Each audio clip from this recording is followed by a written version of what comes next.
Hello, ladies and gentlemen. Welcome back to another episode of GeekVerse podcast. I am one of your hosts, Providence Taylor Field. I'm joined by, I am the professor's pipe, Kirkland Patza. yes, we are here because we're going to be talking Nosferatu.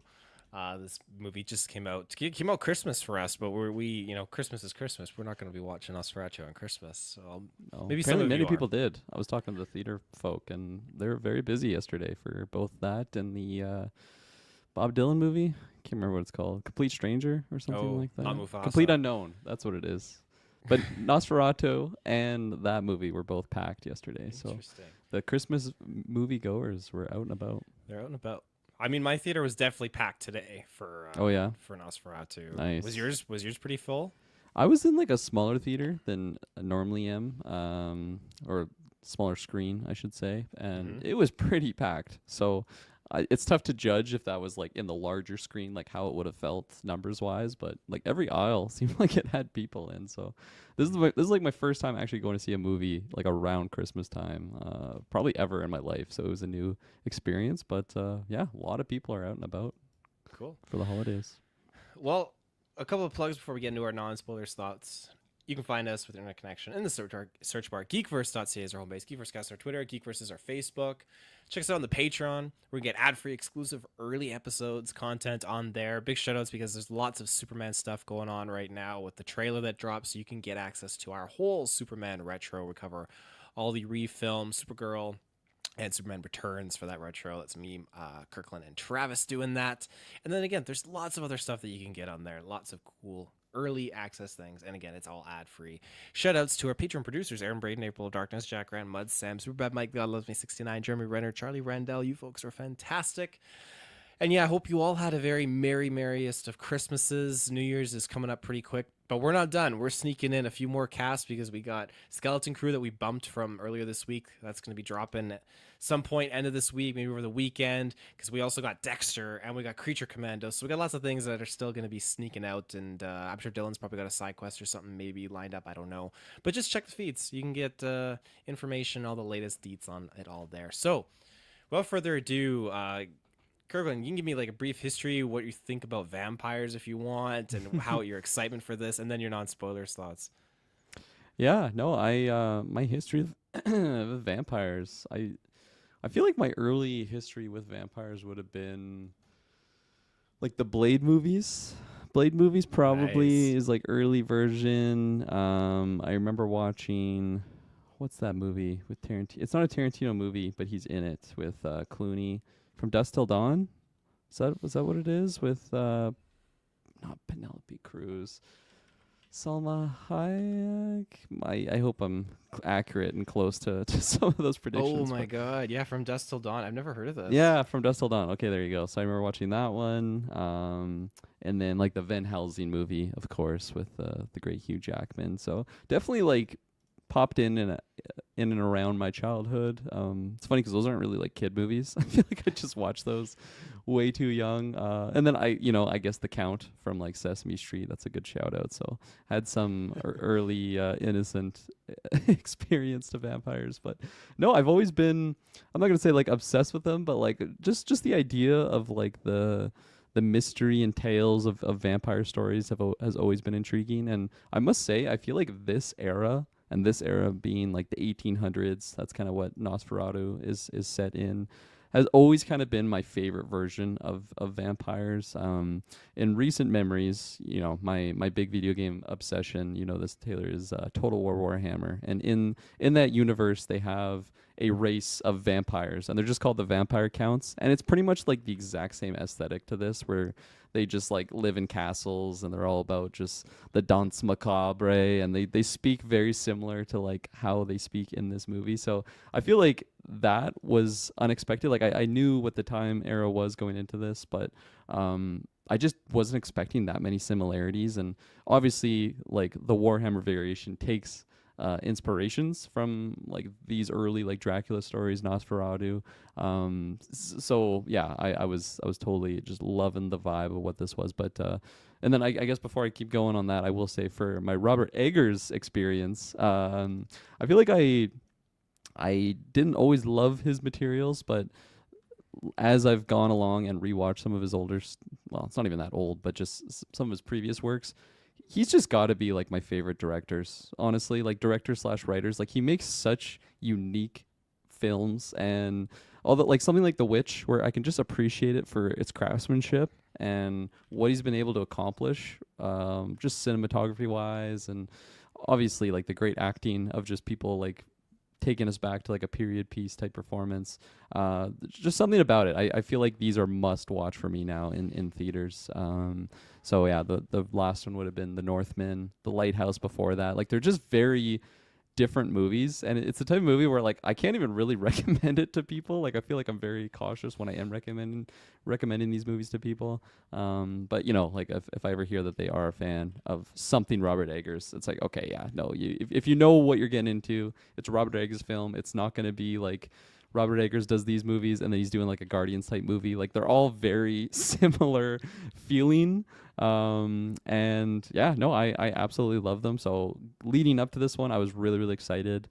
Of course, I started getting these like trailers in the big screen and in the theaters, and it just felt so different than like the at home viewing of the trailers. It just, I don't know. You just feel like you're totally engulfed in the dark presence of like what the movie vibe is going for. So I was very much looking forward to this one. Ended up working out. I went to go watch it with my dad on his birthday, so that was a fun viewing time. And yeah, no, that's kind of my brief history leading up to this and what I thought about this film.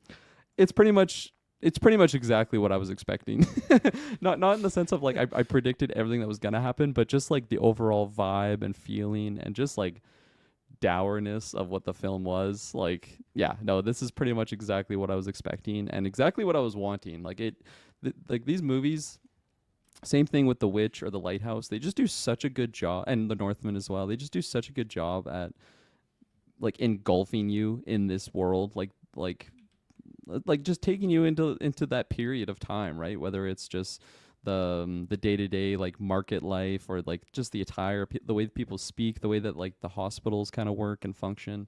They just totally take you in a whole nother world, and that's why I truly appreciate Robert Eggers and the films that he makes, because I feel like that's just a consistent theme on like all of it doesn't matter what era he's doing, like you're gonna be totally engulfed. And most of the time it's a depressing era, but yeah, no, I truly, truly appreciate what he's able to do. I think the cinematography in this and pretty much all of his other films are just like 10 out of 10, especially now that we're starting to make films. I feel like I just appreciate them so much more, like the way that they're able to capture certain shots. Or I mean, man, there's a couple shots in here I'm like, this feels like adrenochrome here. Like this feels like our film. So it was cool just seeing some of the similarities there. And yeah, I just appreciate the way that they're able to capture certain shots. The lighting is like next level as well. Like a lot of this movie, it's not a black and white film, but it feels black and white just because of like the darkness and the way that the moonlight's coming in, and just the work that they're able to do with shadows and things. Like it carries such a presence without actually showing like a monster on screen. Just yeah, because of the shadows and everything. So yeah, as a Robert Eggers fan, this was like exactly what I wanted, and I love this movie. I love this movie so much. As I already said, like I'm not skeptical. I'm hesitant on who I would recommend this film to, but if you are a film of Robert Eggers and his previous works, and just kind of like film in general, like I feel like you can really appreciate how this is made. It's definitely like a slow burn of a film, but those are pretty much my favorite type of I don't know, like would you call this a horror movie? It's kind of like a It has the jump horror. scares of a horror Yeah, movie, but I didn't feel like it really was. I felt like it's not action adventure. It felt like a thriller, I guess. A I thriller. guess it's I was like captivated. The Witch though. Like I wouldn't really call The Witch a horror movie in that sense, even though it's like very Yeah. disturbing imagery. I feel like this is similar to that in many ways. Even The Lighthouse, like that's not really a horror movie, just like a descent into madness, and I guess therefore it's like a psychological thriller in that way. But yeah, very similar type of horror elements, I'll say in that way. And yeah, no, I just love the way that they're able to kind of teeter on the line of believability and like going into like a fantasy realm, because obviously just having vampires alone is pretty fantasy element, but it's not like they go overboard in the sense of having like characters flying around and doing magic. Like I feel like it could be explained in a way of just like a folk tale telling of something, like some events similar to how we had in The Witch. It's same sort of idea. So yeah, I just really appreciate that balance, and I thought performances were really great across the board.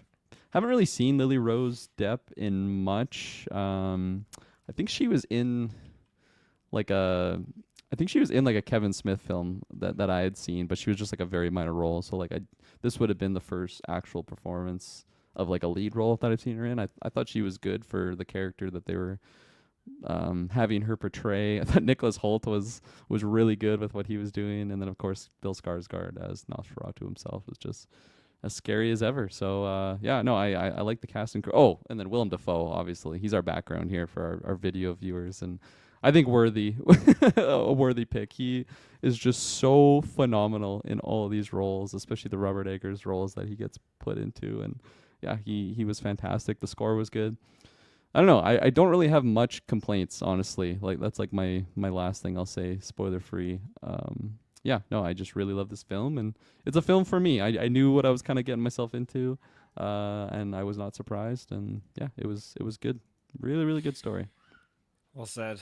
Yeah, this this movie, like I don't know a lot about the whole like Nosferatu backstory and why it was created, and it just being kind of an alternative to Count Dracula, because it's a different character, but it pulls a lot of, I'm gonna say, inspiration from the Dracula storylines, and I don't know if it's like a legal right or what. I know that there is some story there, but it eludes me, and it's something I have not invested my time into. As far as vampires go, I love vampires. I'm with you. I'm pretty sure Blade was probably one of the first Nice. introductions. Just, vampire movies you shouldn't be watching as a kid, but you got that kind of dad that's just like, we're gonna watch this. It's like nice. We have the It's same just a good dad. time. Yeah, yeah. So between that and yeah, some of those earlier on vampire movies and just other things that we've reviewed, I just feel like vampires have just stood the test of time, and there's still a lot that you can do with them as characters. And a lot of projects have just thought, okay, we need to do modern day vampires. We did Daybreak, was it not Daybreakers? Daywatch with Jamie Foxx. We reviewed that where Oh he's yeah, he's like Night yeah, Watch, vampire killer. not Night Day Watch. Watch. Yeah. Night Watch? Yeah, Night Watch. So there's the modern kind of take on vampires, but like yeah, like I said, my theater was packed, and this was just a fantastic period time of vampires, like Voyage of the Demeter, which I also love that movie too. Day Shift. That's what it was called. I Day was completely Shift. wrong. You were closer than me. We're Yeah. beating around it. Yeah, Day Shift. So I think that this movie, yeah, what was I expecting going in? I was expecting maybe more horror and more jump scares and intensity. And it goes over my head that, Robert Egger he's really only done the 4 feature film projects and then a few short films, which The Witch is based off of that Hansel and Gretel kind of short film, because we did a Mm. retro for that. But yeah, this is probably one of the more hopeful projects. I'd say, like, in terms of insanity and just like brutal, I'd say The Witch and The Lighthouse. Probably The Witch is just the most like depressive and just hopeless kind of film. But then I think once you get into The Northman, which is just as fucked up, but it still has an element of hope to it, and then you get into something like this. I was really taken aback because okay, this story is like, it's an adventure. I'm engaged with these characters, and yeah, everyone is delivering. This is fantastic. Like you already mentioned, Willem Dafoe. I love him. I would love to sit down with Willem Dafoe and talk conspiracies. This version of Willem Dafoe, The Doctor. yeah, the Doctor. I feel like that would just be a great conversation. But Pull out your big man, pipe with him. Just oh smoke yeah, some tobacco, whatever the hell they're huffing. there's a lot going on in here though that's just, man, just what a shit time to be alive. And Aaron Taylor Johnson, he was fantastic in here. He's kind of like a palate cleanser after come off of Craven, because you got him, and then you got yeah, Nicholas Hoult, Lux Luthor, in this movie, which he was great. I loved his performance. It was awesome, and I didn't actually realize that Lily Rose was Johnny Depp's daughter. Oh my goodness, Mm-hmm. I'm still. Are we really getting that old? I feel like going back like a few years, like Johnny Depp is still like like young, like it just catches me off guard. All these actors that we grew up with, they've got kids that are like they're acting now and they're full grown adults. Like holy crap, she was great. She was freaking fantastic. Some of those scenes with her just having to like really just bring her like the wow factor. Oh my god, she brought it because I was thinking, man, this chick is fucking nuts. Like Jesus. Uh, but yeah, I think I'm excited to get into spoilers and break down some of these scenes because there's a lot going on here, and I think Skarsgård, holy shit, man, like, yeah, oh my god, seeing this in theaters was great because like hearing that voice that he does for this character is next level. I left the theater trying to like repeat the lines and just speak in that voice because he just does such a good job. What an amazing like villainous actor. He's just great. He's great. I oh my gosh. I think that's Golden Geeks for me. He's Golden Geeks like up there Oh in yeah. one of those categories. Holy smokes. Oh Jesus. But some of the like in closing here for me, yeah, the visuals. Not you said it's not a black and white film, but they really do a good job making you think it is with some of the lighting and just the shadows and everything that's going on here. It just feels like gloom and doom. And yeah, I can't praise this movie enough. It was a heckin' good time, and I can't wait to rewatch it. So yeah, we're gonna take our first ad break here, and then we're gonna break down some spoilers. Unless you have anything else you want to sneak in there. Nope, we got them all. Okay, we will be right back. And we are back. So where do you want to start? Where do we want to start? Where do we want to start? I guess just the overall like vibe of the world in this film. I feel like coming into it, something that I guess kind of surprised me was I was expecting the world to really feel already like very plague ridden and just disgusting and horrible, and as if it's like the dark ages, where everybody's just disease ridden, which there's some of that in here, but I think that the way that it sets it up, it does feel like a modern world, at least at the time. Like we have people dressed all nice, and like you don't really see a lot of, I guess, just plague-ridden people or poor people at the start of the film, and I thought it was really really just I don't know, special that they chose to start the movie that way, and then where it's ending off, that by like the end of the film, it's just like, yeah, rats in the streets chewing on bodies, and you really just feel like the overall presence of what Nosferatu is, because as you know, the great Professor Willem Dafoe, I'll have to get his name so I actually know what his character's name is, but Willem Dafoe's character just always saying how Nosferatu is a plague, and like there is a plague here, but it's this vampire, and I just thought it was really really great the way that they were able to really just emphasize that, because it's not just our characters that are directly affected by him. Like it's very much just his presence here in the city. I mean, you have that great image of just his like shadowy claw hand going over the city, and I remember seeing that in the trailer, and I just thought that was like just such powerful imagery of just like symbolizing like his grasp that he has like on this city. And I think by the time that happens in the movie itself, it is really felt, because we haven't lost Aaron Taylor Johnson yet, but we're starting to get rats in the city, and just people are dying left, right, and center. The hospitals are being overridden. So I think it was just a really great way to like have like a stark comparison of early portions of the film. Clean streets. There's some dead pigs in here, but it's all in the market. They're selling some meats and whatnot. But by the end, I imagine you can't even really have that anymore, because there's just like rats all in the streets, and just Oh yeah. really feels infected. So I really just like the overall. I was gonna say growth of the city, but it's kind of just like a downfall of the city as the presence of Nosferatu gets greater and greater. And yeah, no, I just like the overall tone and vibe of what the world was. It felt cold. It felt, it felt sad a lot of the times, anytime that we were with our main characters, and just kind of hopeless, honestly, by the end. Like, it just seems like no matter what, there's nothing really we can fix this issue unless we deal with Nosferatu, which ends up being the case. Mm-hmm.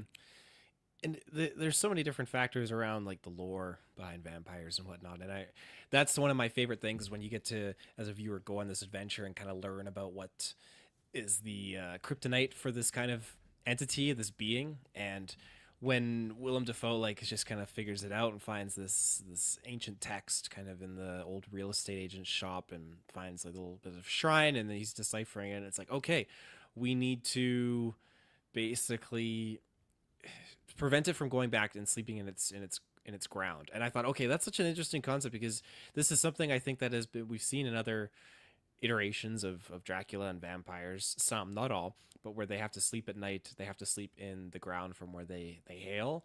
And so why not just have a coffin with the dirt from where you Yeah. hailed from? Then technically you can go anywhere and you're not trapped. And I mean, it probably took him a good few hundred years to kind of figure that out, but here he is. And it makes it very terrifying. And I'm assuming the whole boat sequence is kind of pulled from like the Voyage of the Demeter kind of storyline that is written in one of those like Dracula Mm-hmm. novels. But again, I have not read it myself. That's just the kind of vibes that it gave me. And yeah, it's just it does have this doom and gloom kind of vibe to it because like what do you do against this thing? And you got this girl who's just like Ellen is just completely absorbed into this thing because she was alone and she put it out there into the universe like whatever cosmic entity is out there like hey come and be with me. It's like man, you don't do that kind of shit. That's not Yeah. good. You're that alone. If you're in a God Robert, damn. if you're in a Robert Eggers film, don't ever be doing this. No, It never works no, out. no, definitely not. But obviously she wants to turn over a new leaf because she meets Tomas and Tomas is just the silver lining for Tomas, silver lining for her, and she wants to do good, but she's still having these nightmares, and yeah, she's just like, God, she's contorting her body and like making love to the air. She's like, he's coming, and Yeah. just getting into it. Oh my God. Yeah, that was something that I think I wasn't the most clear on for her character. I kind of just took what let me get his name right here, Willem Dafoe, Professor Alban Eberhard von Franz. Wow. I'm just gonna call him Willem Dafoe, Professor Dafoe. Like he mentions that she's always been kind of like a catalyst for like like she's just always been susceptible to that type of whether it's demons or just like evil entity, like they are just drawn to her, and that's I kind of just took that as the explanation for like what her character is. Like even when she was a younger person, like when Nosferatu first came to her and she called out to him, I just kind of took it like, yeah, that's just the rule to her character. Is that kind of you took it as well? Like that's just the rules around it. It's just the reason why she is the most susceptible is just because she just is, and for whatever reason, Nosferatu is just obsessed with her specific blood. I just kind of took it because same thing. Like the doctor just says she is more susceptible than others are. I mean, you can take it that like face value of what it is. Yeah, where the doctor's like, oh, it's just because she's susceptible to this kind of stuff. Yeah. Absolutely.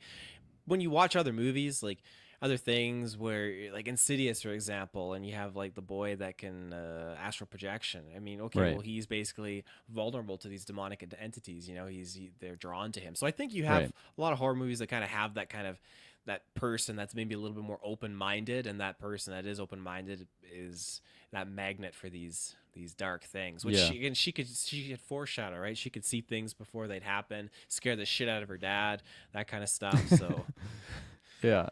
Yeah. That's always a good one. Yeah. So I think for me it's just the explanation of that. It just worked for me. Like I mhm. just didn't need much more than that. Especially the fact that she did call out to him initially the first time around, and this is kind of where she has to reaffirm her oath, and I imagine she just has to do that because she's gotten married now to Tomas, so it kind of I don't know, kind of fucks up that pact between her and Nosferatu. But where was I going with that? Pax. Yeah, just the whole pact of what is set up. I liked how there is some uncertainty to what happens because like I mean right at the start of the film like we see her kind of doing that, like giving herself up to Nosferatu, which I don't know. I imagine there's some influence there from him on like the magic side of things, but for the sake of argument, it seems like she is doing it pretty willingly. So then that's just what sets us up. That's like okay, now we just know that this character is going to be the most susceptible to Nosferatu. I think I was a little bit initially like I don't want to say bothered, just like I would have preferred if she actually had gone maybe like with Tomas. But as the story went on, definitely prefer this version. I think it also was just setting up in the sense of Tomas was leaving, and as soon as he like says his goodbye to Ellen, I was just like, man, we're never seeing this guy again. Like, are you kidding me? He's going on horseback to fucking Count Orlok's, I think that was his name, Mm-hmm. to his castle. And but I was shocked actually, like how little amount of time he's really there. Like it is what seems to be a couple nights, just with like the way that the day or nights are going. I know we're doing like some trippy dream sequences throughout the whole film actually, so you don't really know exactly how much time has passed maybe in those moments. But I was pleasantly surprised with how little time that there was on the like at the castle, because just from the trailers, like I knew that Nosferatu does go to the city at some point. I just kind of thought that was going to be like the big climax of the movie. So yeah, no, I ended up really liking the decision to keep Elena. I gotta get these IMDb's up. I keep mixing up their names. Helen, there you go. Mm-hmm. Helen. Mm-hmm. Ellen, not Helen. Ellen. I think I ended up really liking the decision to just keep her distance away, because it still again made you feel like there is like a possession in her that isn't just separate. Like you don't just need Nosferatu here to pull the strings on her. Like she is just like eternally infected with whatever the hell it is that he's like, whether it's just the demonic presence or the devilry at work. I liked having this just beacon of like terror like in the city as as Tomas and Count Orlok are at the castle. So yeah. And it sucks too because I mean, she has to renew her vows obviously to him, or rekindle that and put it out to the universe like I am all yours, yada yada. But if she doesn't, which she can say no, I mean he's just gonna keep killing and screwing around. And some of those scenes where we got like her best friend just on the floor being eaten up by plague rats was just Ugh. brutal. And the Yeah. fact that we know that she's pregnant, it's like, oh no. And then next after that, it's like, okay, the two little girls, which I really wasn't expecting. And I should have Yeah. just like the way he just ragdoll throws that one daughter like on the ground after he just like drank all their blood. Oh, jeez. Yeah, because I've gone through, some Robert Eggers films, and especially The Witch. Like, there's some graphic things that happens to children in that movie. I was kind of assuming I was gonna see something gross, especially when you hear like the screams. Mm-hmm. ATJ is just fast asleep; he's not getting up. And then we're just running to that room, like, oh no, this is not gonna be good. And then sure enough, yeah, he's just eating the little ones alive, and yeah, it was super super grotesque. And again, just like the whole, I guess, kind of like magic of what Nosferatu is able to do. Like he very much is influencing the town in certain Mm-hmm. ways. Because in that moment, he's like, "You will not awake," and that's kind of what he says to Nosferatu. Later in the castle, he does like a similar type of influence thing on Nicholas Holt, Tomas, to like open the door for him, right? So he is able to like really influence them. I just really liked, I think, the usage of it, because every time it just felt like it was a shadowy type thing that maybe you could argue it's like it's not really magic at work, but it is definitely, because Nosferatu is very much the one doing those. So I think I just really appreciate again, what I was saying in the spoiler free section, of just the line that they're drawing on like the realism to like the fantasy type elements, that you just does such a good job of balancing it, where it doesn't feel so out of the top and out there when some of these things are happening, even though we see like a vampire just drinking someone's blood. And I will say, like, the idea to do it like on the chest, like where the heart is, definitely new and unique versus like the classic just like sucking on the neck thing. So Mm-hmm. it just seems a lot more, I don't know, animalistic, I think, to be going in through the chest that way. It's just more intrusive than Yeah. having two little pincers on your neck. And they also set it up too, where you kind of feel like, is he changing into wolves and changing into the rats too himself because of just how things transition? But really, he's a moving shadow. I mean, the dogs are just his companions, and the rats are his companions too. And he's not well, he's infecting, but he's not necessarily turning others into vampires either, right? Like he we know with Tomas's character, he got bit and infected with this plague, but he was immune to it because of what the I'm gonna call it just the monastery, that little chapel, the nuns and the religious folks that were in there, they were able to kind of like help cure him a bit, as he was saying, but he still felt like he was a little bit under the umbrella of Nosferatu. Mm-hmm. Whereas everyone else just getting bit by the rats is fucked. So yeah, he was just yeah,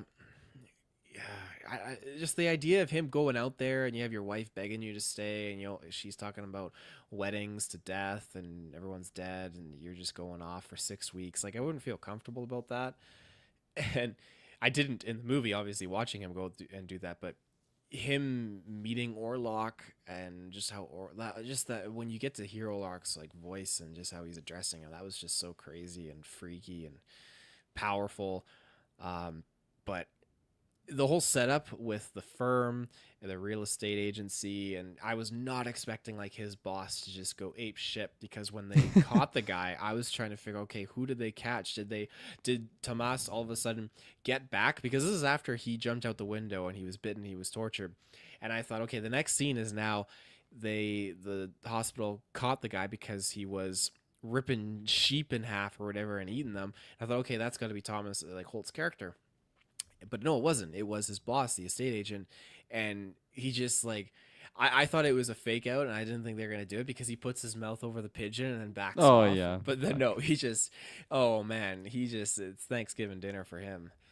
Oh yeah, there's a couple again in every Robert Eggers film. There's a scene where it's just kind of ugh, you don't want to be eaten in those moments, and that was Mm-hmm. definitely one of them. And yeah, I mean it's just like powerful imagery, right? When you get like Thomas being sent away for like 6 weeks from these things, and then it just like goes to his boss just doing like sitting on like a pentagram and like just carving things with blood, and you're like, oh fuck, like Thomas, it is over for you. And then of course that's when he goes away, and I'm like, oh no, it's all over for Tomas. He's just being sent to his death. And I thought it was I don't know. I like the usage of that character. I'm glad it wasn't like overdone in the sense of like this is his henchman that's been doing these things all like he is he is a henchman doing things for him, but it's not like everything that's been going on was done by this crazy person. Like I liked how it was Did you I don't know. forget about him when he comes back at the end? You're like, oh, this fucking I guy. kind of did forget about him honestly, and I was just like shocked when he just like escapes prison. I'm like, of course, yeah, we're getting this guy out. So maybe that was a little bit of an eye rolly moment, but yeah, it was a good like vampire thrall type character to have because again, just throughout other vampire medias, like I'm even in like Skyrim, like for the vampire DLC, like they had like vampire thralls, which are just like completely loyal to them no matter what, and that's kind of is a fucked up version of that, but yeah, very loyal, and I don't know, it made it seem like all orchestrated by Nosferatu himself, so I liked how that was going. And I guess so. I mean, he had a long time to kind of ponder this because, like we talked about, he was asleep, and then Ellen woke him up from his stance when she was reaching out, and then we get that time jump by a few years, and so obviously at this point he's worked out the details and he's reached into this firm to kind of like cement his way, like, okay, I want to get this house, I want to come out here and all that kind of stuff. So he's definitely mapped it, and I guess his plan was to lure Tomas away from her because he knew that she had remarried. But it's I'm assuming that's the case because it's hard to know how much manipulation he can do, and in this time period, like how much of his manipulation was limited because things changed where she Yeah. was pledging herself to him and then she kind of redacted that and became married someone else. And so, okay, I need to get this guy out to my castle. And even though he's kind of going through like, and he spends a few nights there, he's going through the ropes with Tomas. Orlok still at the end of the day kills him, and he just kind of starts to go insane while he's staying there. Well, yeah, that's what I was a little bit confused on because I wasn't sure if it was just Orlok like fucking with them all about saying Mm-hmm. that like he signed to annul the marriage, but like is that actually what happened like when he was at the castle? Because it was all in Orlok's like what do you say, the language of my forefathers. Yeah. So like he just blindly like signed this thing away, which I thought as soon as he did it, he was just gonna get eaten because it's like okay, this just ends the marriage here. He's paying for it with gold, and then of course he mentions that to Ellen later on. It's just something to like wedge them apart. So I think I was a little bit confused on the overall like goal of what Nosferatu what like had for Thomas of going to the castle because he clearly lured them. He clearly lured him there for a reason, and I think it is just maybe that like he signed it to annul the marriage, but um, Yeah, because I I think that's imagine, it. yeah, and because like how it ends, it's not like he just lets him go, right? Like he does kind of jump out of the window. I imagine his wolves were gonna just eat him there, but Yeah. I don't know why Nosferatu wouldn't have just drank him dry. You know, I feel like he kind of needs that for sustenance and power, but maybe Yeah. he just wants Ellen's blood. You know? You get a wild scene of him just like he's dry humping, but he's like Oh yeah, yeah. just goddamn, just going to town. Oh yeah, man. Oh yeah. And then like even before that, right? When he like straddles him, and then it's just like a classic Robert Eggers like quick shot. You know, in The Witch when it does a quick shot of like Mhm. the crow just pecking away at her boob in that one later on scene. Minor Mhm. spoilers for The Witch, but like when he like mounts him, and then it just goes to like Ellen like covered in blood, all naked, Mhm. like really quick shot, and then it just goes back to what's happening. And yeah, classic Robert Eggers. Always Yeah, giving us those just gut wrenching visuals. But yeah, that was gross. that was gross.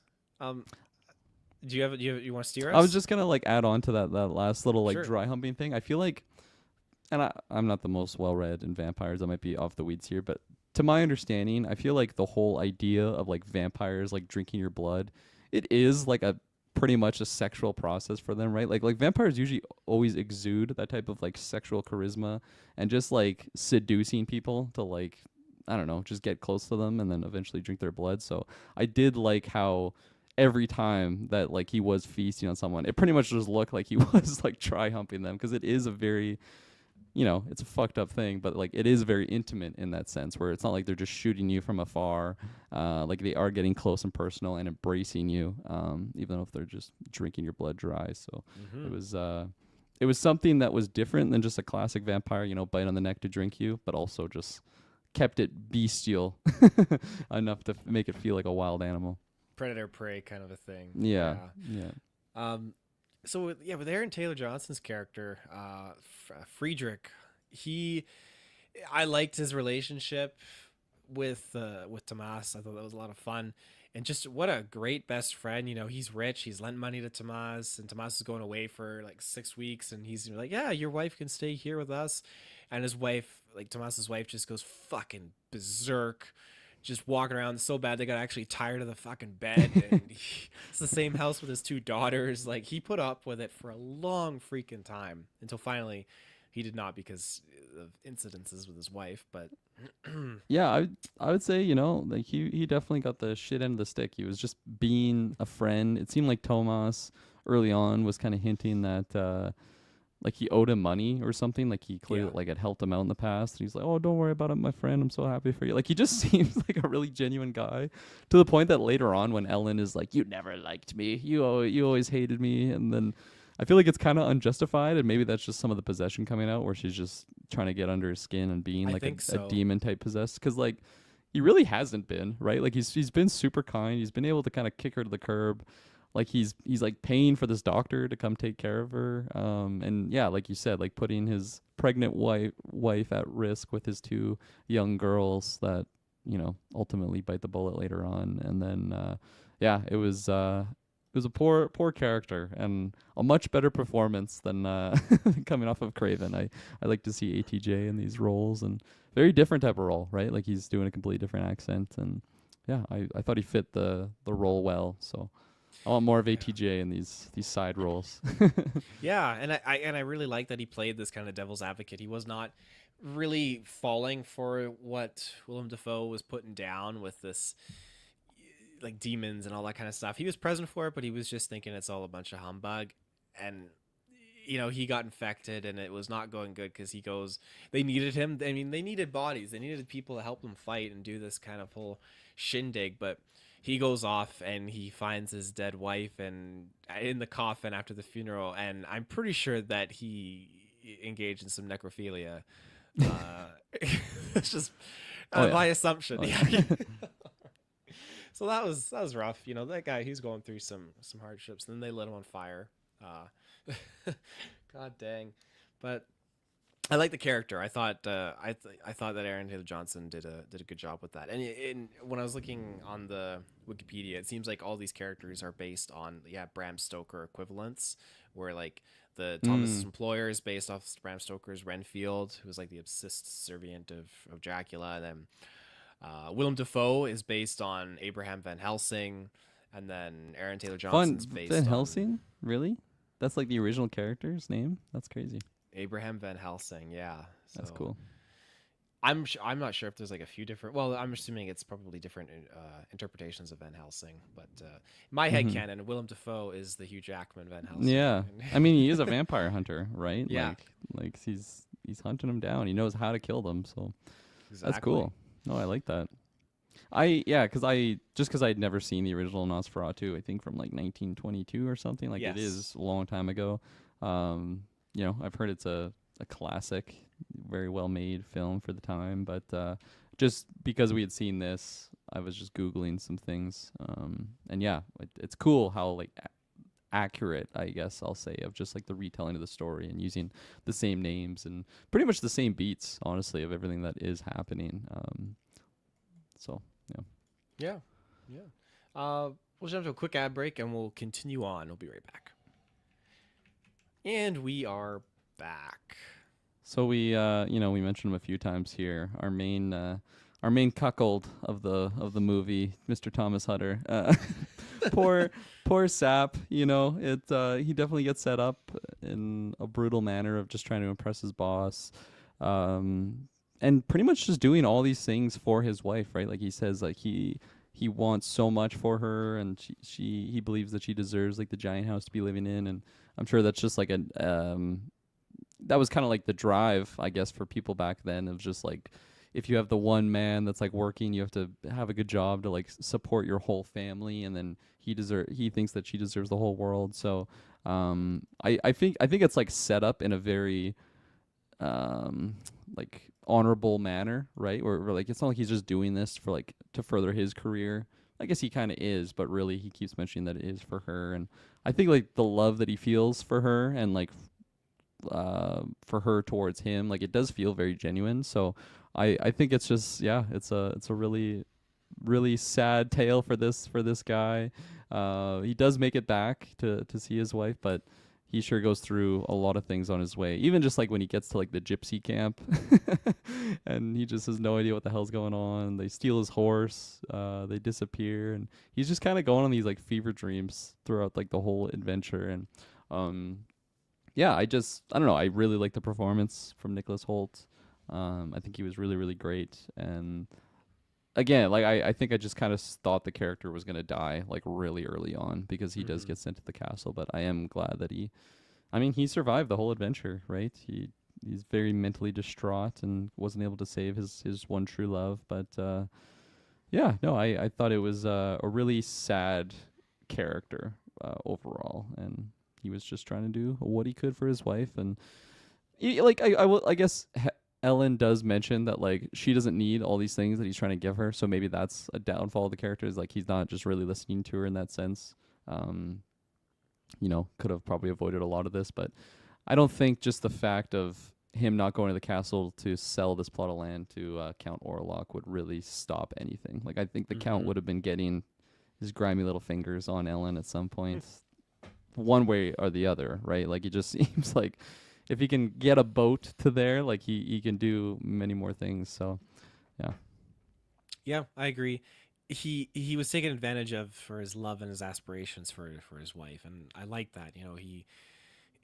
That's what kind of funneled him forward at a time period too when I imagine working abroad is much more so the norm, long periods of time, and when he gets to that gypsy camp and he feels uncomfortable, but like he pays his for his room and board, and he's there, and he wakes up in the middle of the night, and he sees them like unearth this. There's a naked woman on a horse, and they pull out this guy, and they stab him, and the dead guy pukes blood, and he's like, I felt like it was like that that moment in Blockers where John Cena sees the guy having sex because the lead gypsy like locks eyes with Tomas, and he's like out in the woods like, oh my god.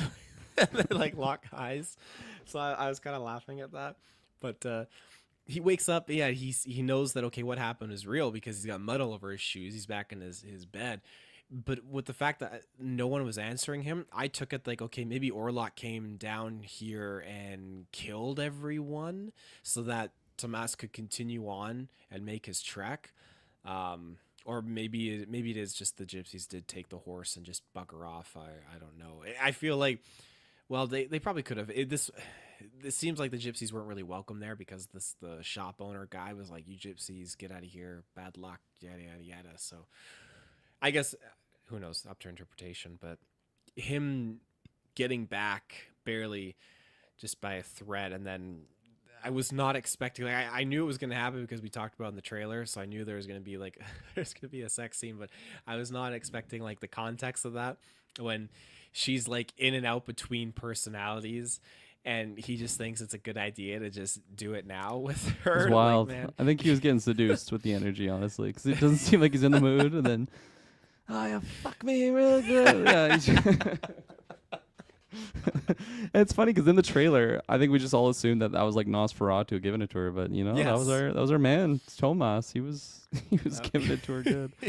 Yeah, yeah. Jesus Christ. So he definitely fell for the plan because I think it was it was unfortunate because she dies, but it was a well orchestrated plan with Willem Dafoe kind of pieced together. Like, okay, the only certainty is that he's gonna come for you, and you can use it to your advantage. Like, he just craves your blood, so just keep him out till daybreak. And it almost seems like he didn't care because like sunlight rose up, and Nosferatu was just like Orlok was. He was just like loving his time. He was just having like this is Just busted such a good nut. He was just paralyzed. Yeah, He's just, that's exactly it.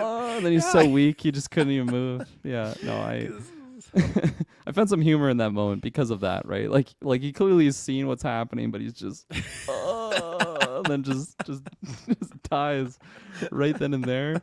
It's beautiful image, as fucked up as it is, but I just couldn't help but chuckle when he's just.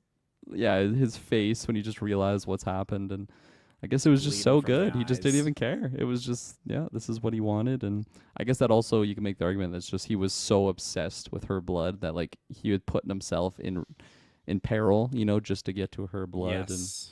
And but yeah. You get that great top-down shot too, where it's just him on top of her, and the great top-down shot. Yeah. Yeah. A lot of blood going on, and just she took it like a champ. She she did. She sacrificed herself, and poor Thomas to have to find her like that. But it was her decision, right? It was same as like I guess the prophecy or whatever it was. It's kind of like was said that's how to take her out, and I don't know. Like I also kind of assume that, because when they find what was his name, Knock. I think Knock was like his boss. Aaron Knock. Yeah. Yeah.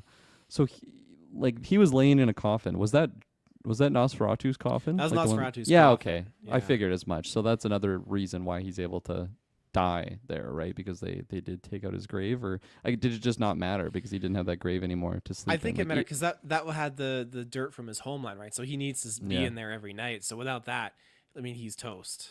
Yeah, okay. I just like because the sun was coming up, just busted his nuts or whatever the hell he has. It was like I guess he could have fled, but like he wouldn't have been able to make it there in time anyways, even if the coffin was there. So he was he made his decision. Yeah, no, when he entered that room, it was point of no return. Yeah, he where's I gonna go with that? Him being there and burning. Oh man. Oh, Willem Dafoe's character. Okay, so I realize this in retrospect at this point after he put the flowers down around both their bodies and Nosferatu was dead.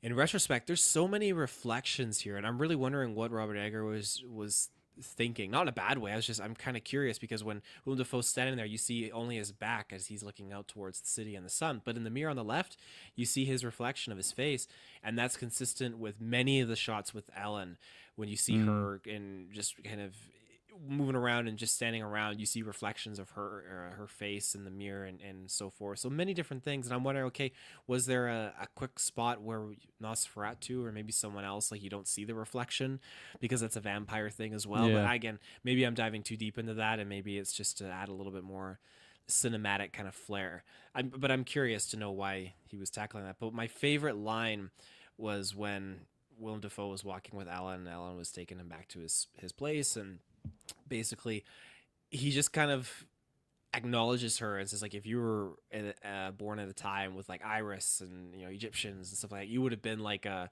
priestess. They would have turned to you for information and wisdom and all this sorts of stuff. But now, and he's throwing shade on how like man has kind of distanced himself from that kind of stuff and is like attached onto like the science of things and Mm-hmm. everything. I just really like that line. He did a great job delivering it and just kind of praising her for her courage and how she feels like that darkness, and how she talks about how okay, do we all have darkness in us, or does darkness come from beyond, and how just reaffirming her that she can hearken on to her light and be good, and just really make her out to be a hero. So yeah, the characters in this are just great. I really love their journeys that they go on, and it's quite a tribulative experience for some more than others, like Tomas.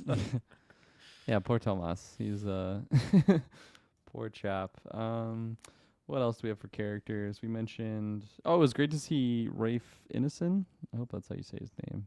Spelt Ralph. He's the father in The Witch. But Right. he's like the first doctor in here, Right. Willem Sivers, and then he goes and seeks out the pro Dr. Van Helsing himself. Um, but I don't know. He fits these like time periods so well, just like with the way that he drops lines and whatnot. And I liked him in a more innocent. Well, I guess he's kind of innocent in The Witch, but he definitely descends into madness there. But no, I like to see him in here. And the other cast and crew too, like Emma Corrin, who of course was in Deadpool versus Wolverine. That was Xavier's twin sister. I think that's the relation there. And that Yes. so that was Frederick's wife, and yeah, so it was cool to just see the cast in here. And of course, like we'd seen trailers and stuff, but I just didn't really want to watch too much going into it. I saw like the one theater trailer, and I was like, yeah, okay, I'm ready for this. So just seeing some of the faces pop in, and we've already kind of talked about it a few times, but like Count Orlok, Bill Skarsgård, he's just so damn good at these like horror roles. And I guess I'll just lead into my overalls on Sure. Count Orlok himself and Nosferatu. And because of like Nosferatu, like the one from the 1920s is just so iconic, of like the big bald head and like the pointy teeth. Like it is just a very striking image, and that like it would have been, I guess, easy for them to just recreate that, but also a little bit lazy. Like I am glad that they did their own version here. The decision to give him like this big fucking like count mustache thing was really intriguing. I was kind of thrown off by that, and I don't know. I just liked his overall aesthetic of like the big furs, pardon me, and everything that he was wearing, the big hat that he's wearing in the It's castle, and like how a you don't. Rasputin kind of Yeah, yeah, vibe. exactly. Like a very Russian style, even though they say they're in Germany, I think. Transylvania, because Yeah. they don't say it, but that's where they point on the map. You can see it's Yeah. Transylvania. It's just like when like the scene that happens in the beginning says years later, and then it says like Germany 18 whatever. Yes. So I guess that goes to show my geography knowledge. Don't really know where anything is, but yeah, no, I just liked the whole aesthetic of what he was, and how you don't really see him like that much. Like you see some of his details in the shadow, but that whole castle sequence was just like 10 out of 10 for me. It was just, it's so much buildup of suspense. He's like zipping around like how like a shadow would, kind of how a vampire would, but like Drink this. yeah. Oh, dude, the lines and everything. I remember seeing something. It took like that was like the hardest part of the role for him, was to just capture that voice, and he did such a good job with it. It's like classic like the Count from Sesame Street style, right? Where he's like just the way that he drops lines, but still very menacing and very scary, and it feels evil in his breath. And yeah, you just don't really know what he's gonna do, and I think that's a fascinating aspect of to vampires, and when they're told that way, how they are, they can be very charismatic and welcome you in, like sit by the fire, eat, like all these things, but you nick your blood and it just like the zoom in shot of his eyes and he's just, you don't know if he's gonna Oh just eat you right fuck! away. Yeah. Oh man, I really really really was impressed with just the whole performance of Nosferatu. And honestly, I think I could have taken more of it. Like maybe I can debate, like it is better that he is not so much on screen, so therefore when he is on screen it's a lot more impactful and powerful. But yeah, I think I just liked the creepiness of it, that I probably could have taken more of the character. But yeah, it was really well done and terrifying, right? Like when they show his skin, it's not like he's Brad Pitt in like Interview with a Vampire. Like he looks grotesque and like an eternal dead person. So I thought it was a great design overall for the character. Yeah, he's just fan freaking tastic. Yeah, his Russian kind of aesthetic that they gave him, really, really like that, and he just was terrifying. They really just made their own iteration and version of this character and just this vampire, and cemented and hands down went for it and made it their own. I really love that. So the voice was phenomenal, just creepy, and the essence that this being had when he's just moving through the shadows, like you said, yeah, just terrifying. And a lot of just shots cinematically done where the camera's on one guy, and that camera will just start to pan and move to the next scene. And they did this in like a like three notes. I'm gonna say, use it as notes as the term here. When Thomas is in the castle Orlok, and Orlok is basically far away, and then it pans to Tomas, and then as it's panning to him, then you see the Count is right next to him with this drink, or not the Count, Orlok is like, here, drink this, and it gives him the cup. And then it continues panning around, and he's sitting in the chair by the fire reading through like the paperwork, and it was just one seamless shot. It was really, really shivering and well done. Really liked it, and that's something Yeah. that they did a few other times too. Yeah, I love those shots. Like usually you expect like a big classic jump scare in those moments, but the way that they like hold back in a lot of them, it's like more scary because you're like, well, fuck, like when is the jump scare coming? Like it didn't come Subverts your then. So expectations. yeah, Yeah. exactly, right? So like the one is when Frederick's wife like says goodnight to the kids, and then she comes out and she just has her little lantern, and like the score in that scene, it I know it was quiet, but it felt so loud because it is just really dark and quiet and nothing's really happening. Pans around, she hears like some knocking, sees like the steps, and then of course once the camera starts going back, you're like, fuck, Nosferatu is gonna be right there. And Here then it no, it's just comes. it's just Ellen, equally as scary. But like at first I thought she was possessed, but she's just so terrified for what happened to Thomas. She's like, "Can I sleep with you?" And I'm like, man, this lady that's Fuck just been no. having like, yeah, like being possessed every night and like doing weird sex things with her body, like, yeah, no, you can sleep in the neighbor's bed. But I mean, she's that nice of a lady, right? She allowed her to come in and gave her little cross, and then Mhm. sure enough, they have like the dream sequence and then eaten by rats, and it's kind of the start of the end for that character.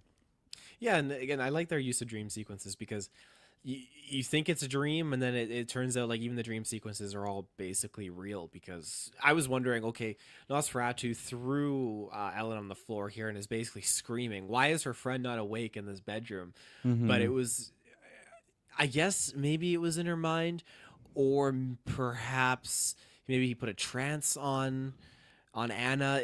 There's so many things we just don't know, and it's up to Yeah. interpretation. And I like that. I think that's a great way to kind of send off most of these scenes, is to allow the viewer to kind of interpret it and make their own kind of headcanon for it, because there's not really any wrong way when you're doing it and dealing it with vampires, because you don't know a lot about his powers. You're not getting Willem Dafoe giving us the bullet points like, oh yeah, garlic and this and that and this, but they're Yeah. sprinkled in throughout, because you have the Yeah. gypsies basically putting garlic around the windows, telling Thomas don't go up to the castle, and all these little things that are pulled from that kind of vampire history, but you still get to interpret it for yourself, what works and what doesn't. Yeah, no, for sure. I definitely think it does happen. Like all the events that happen in the dream sequences, Mm-hmm.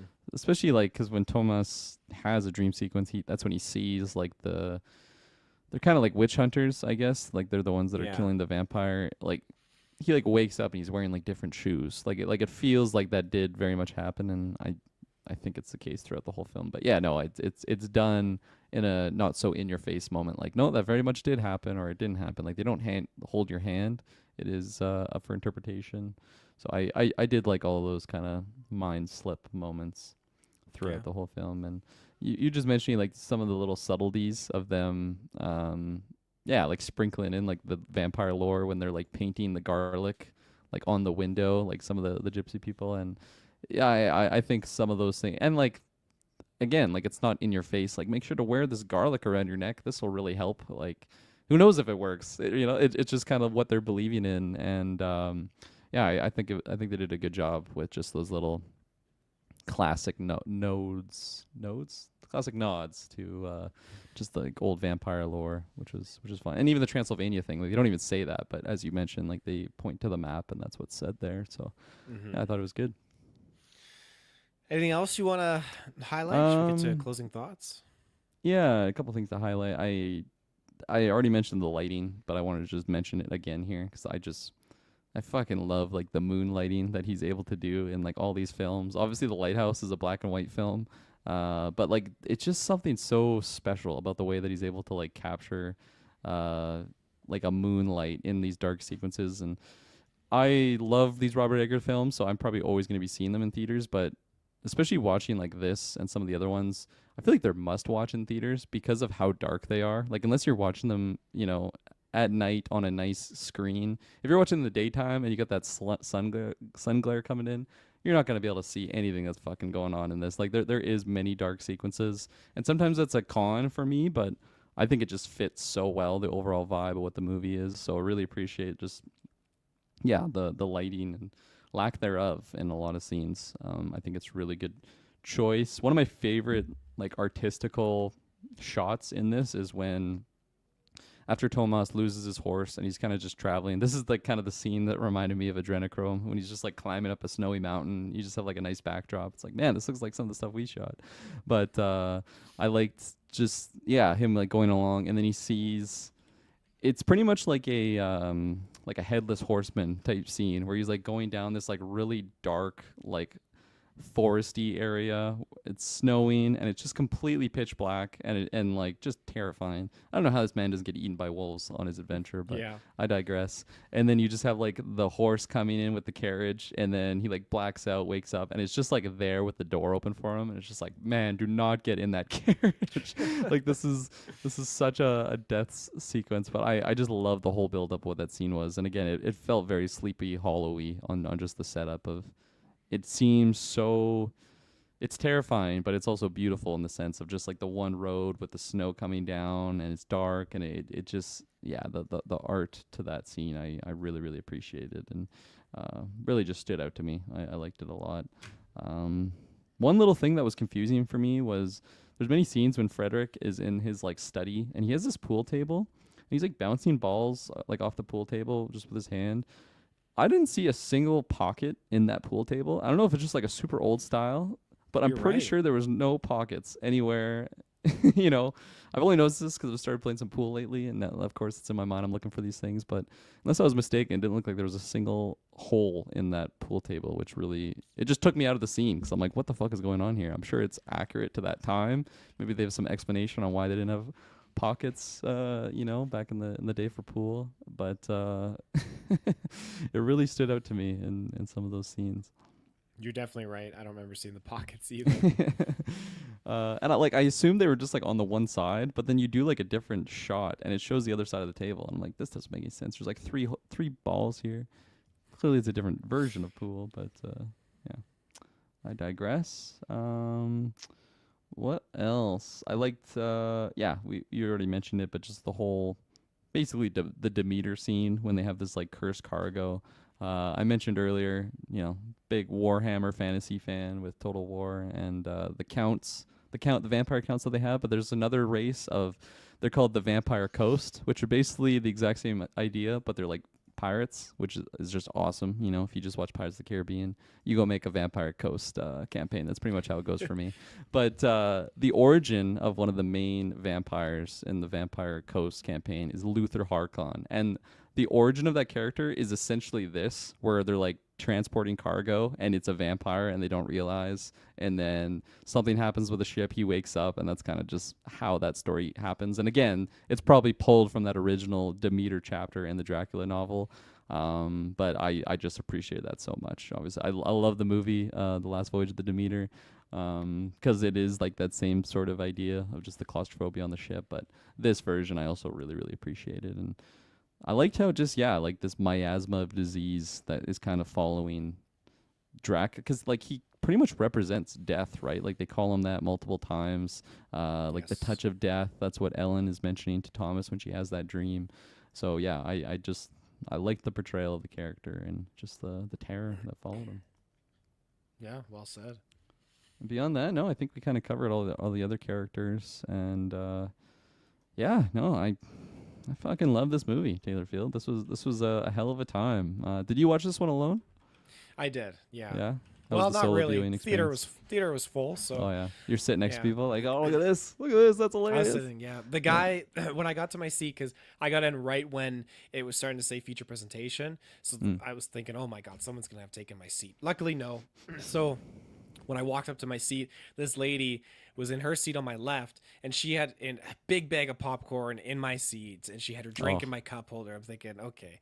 So she moved that, which is very, I guess, retrospect kind. And then the guy to my right, every 15 minutes, is, oh my gosh, I never locked eyes with him because I just felt it and I didn't want to look, but I just so I'm gonna look this way. I'm looking at the guy. I'm the guy. I'm looking at the movie okay. theater screen, and then every 15 minutes he would go like, and he would look at me. He would turn his head and Make look sure at you're me. enjoying the film. He's Yeah, probably something looking. like He's that. probably got a mustache like Count Orlok as well. He's just like, I saw you cut your hand there, Taylor Field. It was clockwork every 15 minutes, and it was freaking me out. And I really noticed it near the end because when he turned and looked at me, and I thought, I'm not looking at you, man. I don't want to make lock eyes with you. It just feels weird. So That's so funny. I didn't get up right away. I waited for them to leave first, and then I Yeah, left he would have been after. following you, I'm sure. Yeah. He's just totally looking at you like the Count Orlok. That's so funny. Goes like the sex scene. He just looks right at you, making sure that you're enjoying it. What a fucking weirdo. That's Oh, funny.